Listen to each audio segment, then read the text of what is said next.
comment faire prospérer ton âme.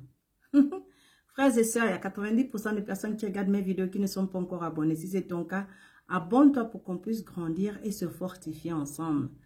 Frères et sœurs, j'espère que tu es déjà tombé sur ce verset qui dit, 3 Jean chapitre 1 verset 2 qui dit, « Bien-aimé, je souhaite que tu prospères à tout égard et sois en bonne santé comme prospère l'état de ton âme. » Donc tu vois que le fait d'être prospère et le fait d'être en bonne santé sont directement liés à l'état de ton âme. Donc, si ton âme ne prospère pas, tu ne peux pas être en bonne santé et les choses ne peuvent pas prospérer autour de toi. Donc, ta vie ne peut pas avancer en un mot. Alors, la question qu'on va se poser directement, c'est comment faire prospérer son âme? Comment faire en sorte que son âme prospère, pour que sa santé prospère, pour que ses affaires prospèrent, pour que tout ce qui se passe autour de toi prospère.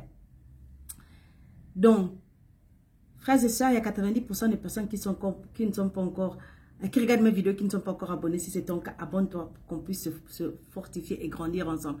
Et n'oublie pas la cloche de notification sur YouTube. D'abord, la première question que tu dois te poser, c'est et si mon âme prospère aujourd'hui, qu'est-ce qui va se passer dans ma vie? Parce qu'il est important que tu t'examines avec soin devant Dieu pour savoir où tu en es dans ta marche avec lui.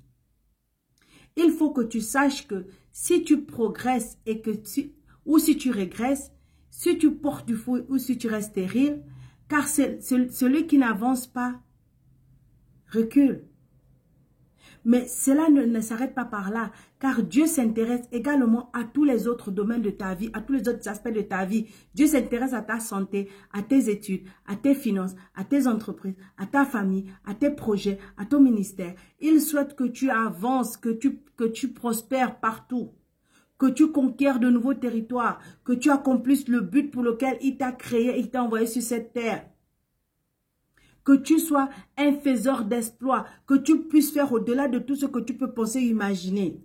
Donc, ta prospérité ne dépend pas des relations que tu as, mais du développement de ton être intérieur. Ton monde extérieur reflète exactement l'état de ton âme. Si ton âme n'est pas en paix, ta vie extérieure ne sera pas en paix. Si ton âme n'est pas en joie, ta vie extérieure ne sera pas en joie. Donc, la vie que tu mènes n'est que le reflet de ce qui est à l'intérieur de toi.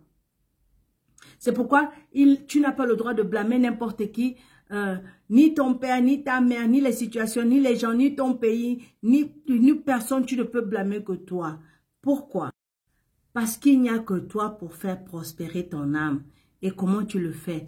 Josué chapitre 1, verset 8 nous dit que ce livre de la loi ne s'éloigne pas de ta bouche. Médite le jour et nuit pour agir fidèlement selon tout ce qui est écrit. Car c'est alors que tu auras du succès dans tes entreprises. C'est alors que tu réussiras. Pourquoi? Parce que Josué chapitre 1 verset 7 dit « Fortifie-toi seulement et aie bon courage en agissant fidèlement selon toute la loi de Moïse, mon serviteur, t'a prescrite. Ne t'en détourne ni à droite ni à gauche, afin de réussir dans tout ce que tu entreprendras. » Tu comprends que ta réussite est basée à la relation que tu as avec Dieu. C'est ainsi que tu prospères, que tu fais prospérer ton âme. Donc maintenant, tu sais quoi faire. Mets-toi au travail. Aime comment tu partages pour bénir d'autres.